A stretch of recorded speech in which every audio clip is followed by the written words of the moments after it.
બોડેલી લાઈવમાં આપનું સ્વાગત છે।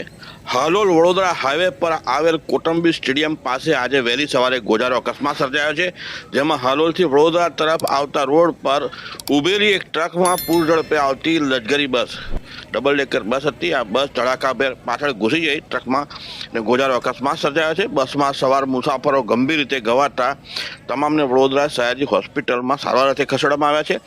અત્યાર સુધીમાં 5થી વધુ મુસાફરોના મોત થવાની પ્રાથમિક માહિતી મળી રહી છે, જ્યારે 26 જેટલા મુસાફરોને ગંભીર ઇજા પહોંચતા સયાજી હોસ્પિટલમાં સારવાર આપવામાં આવી રહી છે, જ્યાં સારવાર દરમિયાન એક મુસાફરનું મોત નીપજ્યું હોવાનું પણ જાણવા મળી રહ્યું છે।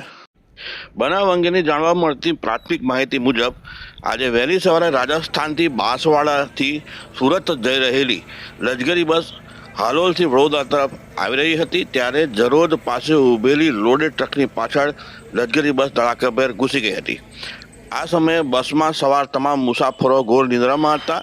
આ ગોજારો અકસ્માત સર્જાતા આસપાસમાં રહેતા સ્થાનિક લોકો તાત્કાલિક ઘટના સ્થળે આવી પહોંચ્યા હતા। અકસ્માતને પગલે રેસ્ક્યુ કામગીરી માટે NDRFની મદદ લેવામાં આવી રહી છે।